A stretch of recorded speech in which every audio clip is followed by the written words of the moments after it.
அனைவருக்கும் வணக்கம். மற்றும் ஒரு காணொலியில் சந்திக்கின்றோம். ஒரு முக்கியமான விடயம் ஒன்று பதிவாகி இருக்கிறது. சஜித் பிரேமதாச கைது செய்யப்பட போகிறாரா என்ற கேள்வி உங்கள் மத்தியில் எழுந்திருக்கிறது. அதே போல சஜித்தின் பதவி இல்லாமல் பண்ண போகிறதா, அதே போல சஜித்துக்கு அடுத்ததாக யார் வரப்போகிறார், எதிர்வரும் ஜனாதிபதி ஐக்கிய மக்கள் சக்தியிடம் இருந்தா வரப்போகிறார் என்ற கேள்வி பல்வேறுபட்ட தளங்களிலும் எழும்பி இருக்கிறது. அதை பற்றி விரிவாக ஆராய நினைக்கிறேன். சஜித் பிரேமதாசக்கு எதிராக அரசாங்கம் இன்றைய தினம் ஒரு முக்கியமான விடயத்தை அறிவித்திருக்கிறது. 2015 தொடக்கம் 2019 வரை வீடமைப்பு பௌத்த சாசன அமைச்சராக இருந்தார் சஜித் பிரேமதாச. அவர் வீடமைப்பு அமைச்சராக இருந்த காலப்பகுதியில் பரவலாக கம்முதாவ வேலை திட்டங்கள் முன்னெடுக்கப்பட்டன.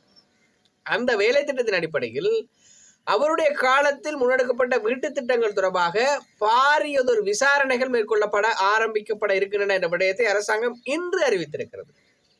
இதன் மூலம் கடந்த காலங்களிலே இழைக்கப்பட்ட ஊழல் குற்றச்சாட்டுகள் தொடர்பிலே விசாரணைகள் பாரிய அளவிலே முன்னெடுக்கப்படும் என்ற விடயத்தை அரசாங்கம் இன்றைய நாளிலே திட்டத்தெளிவாக அறிவித்திருக்கிறது. இது ஒரு புறம் இருக்க, ஐக்கிய மக்கள் சக்திக்குள்ளே சஜித் பிரேமதாசவிற்கு எதிராக பாரியதொரு அலை எழும்பி இருக்கிறது என்றுதான் சொல்ல வேண்டும். அதிலே மிக அண்மை காலங்களில் ஐக்கிய மக்கள் சக்தி ஐக்கிய தேசிய கட்சி பொதுஜன பெரமுனவோடு சேர்ந்து ஒரு ஒப்பந்தத்தை வரைந்திருந்தார்கள். உள்ளூராட்சி மன்றங்களிலே பதவி சேர்ந்து ஆட்சி அமைப்பது தொடர்பிலே, ஐக்கிய மக்கள் சக்திக்கு தலைமை பதவி வழங்குவது தொடர்பிலே ஒரு ஒப்பந்தம் ஒன்று எட்டப்பட்டிருந்தது. அது தொடர்பிலே அதுக்கு அதிருப்தி தெரிவித்து கடை பேர் கட்சியிலிருந்து வெளியேறினார்கள். பல மாவட்ட அமைப்பாளர்களே பதவிகளை ராஜினாமா செய்தார்கள். அதற்கு பின்னால் யார் இருந்தது என்ற கேள்வி முக்கியமானது. அதற்கு பின்னால் கொழும்பு மாவட்ட எம்பியான ஐக்கிய மக்கள் சக்தியின் முக்கியமான எம்பி கர்சடி சில்வா இருந்தார் என்பது வெளிப்படையான உண்மை. கட்டவுள் தெரிவித்துக்கிறோம். கர்சடி சில்வா அதற்கு பின்னால் இருந்தார். கர்சடி சில்வாக்கு பின்னால் இந்தியா இருக்கிறது என்பது மறுக்க முடியாத உண்மை. கர்சடி சில்வா எதிர்வரும் காலங்களிலே அவர் ஜனாதிபதியாக வந்தாலும் மறுப்பதற்கு ஒன்றும் இல்லை. இதுதான் இப்போது நிலவரம். ஐக்கிய மக்கள் சக்தியிலே பலமான ஒருவராக சஜித்தை விட ஜனரஞ்சகமான ஒருவர் கர்சடி சில்வா. கொழும்பு மாவட்டத்திலே சஜித்தும் களம் கண்டார், கர்சடி சில்வாவும் களம் கண்டார்கள். கர்சடி சில்வா வெற்றி பெற்றார்.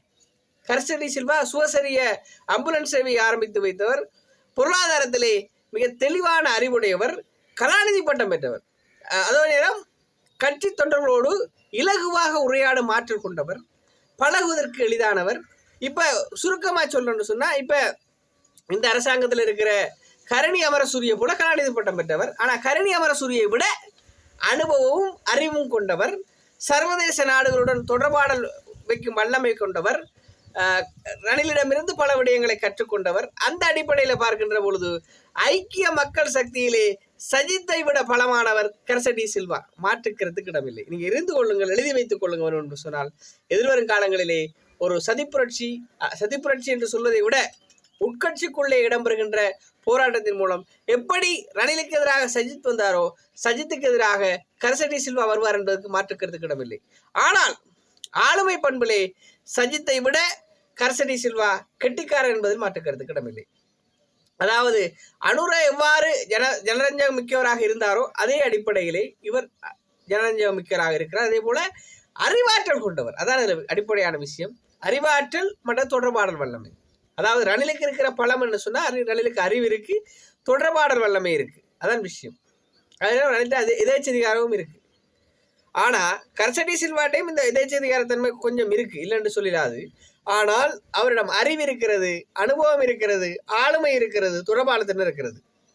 ஒப்பீட்டளவிலே சஜித்துக்கு நிகரான மாற்றான தலைவர் என்று சொன்னால் கர்சடி சில்வா, மாற்றுக்கிறதுக்கு இடமில்லை. அதே நேரம் சஜித்தை ஐக்கிய தேசிய கட்சியிடமிருந்து ஐக்கிய தேசிய கட்சியை எதிர்த்து ஜனாதிபதி வேட்பாளராக களமிறக்கியதில் கணிசமான பங்கு இருந்தது யாருக்கு என்று சொன்னால் கர்சடி சில்வாக்கு என்பதில் மாற்றுக்கிறதுக்கு இடமில்லை. கர்சடி சில்வா, கரின் பெர்னாண்டோ போன்றவர்கள்.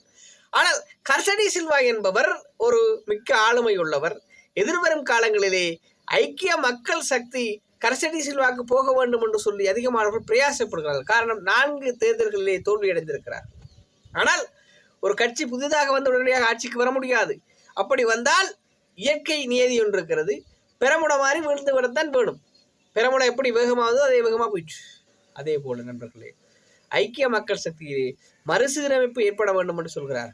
ஆனால் இப்பொழுது பார்க்கின்ற பொழுது சஜித் பிரேமதாசவிடம் ஆளுமை இல்லை என்று சொல்லி குற்றச்சாட்டுகள் எழும்பி இருக்கின்றன. அதான் பிரதானமான விடயம். ஆனால் எதிர்வரும் காலங்களிலே ஐக்கிய மக்கள் சக்திக்குள்ளே பாரிய புரட்சி ஒன்று ஏற்படக்கூடிய வாய்ப்புகள் இருக்கின்றன. அதுக்கான ஏற்கனவே நெருப்பு புகை வர ஆரம்பித்திருக்கிறது, நெருப்பு எரிகிறது. எதிர்வரும் காலங்களிலே வெடிப்புகள் இடம்பெறலாம். ஐக்கிய மக்கள் சக்தியின் ஆதரவாளர்கள் சஜித்திடமிருந்து மெதுவாக கர்சடி சில்வாவிடம் செல்ல போகிறார்கள்.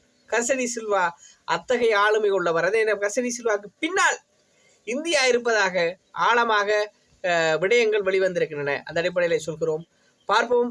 எதிர்வரும் காலங்களிலே சஜித் பிரேமதாச விசாரணைகள் மூலம் உள்ளே தள்ளப்பட்டால் கர்சடி சில்வா மேலெழும்பக்கூடிய வாய்ப்புகள் இருக்கிறது என்ற விடயத்தையும் சொல்லிக் கொடுக்கிறேன். இப்பொழுதே வேண்டுமென்றால் எழுதி வைத்துக் கொள்ளுங்கள். மீண்டும் ஒரு காலையில் சந்திப்போம். நான் உங்கள் செந்தூரன். நன்றி, வணக்கம்.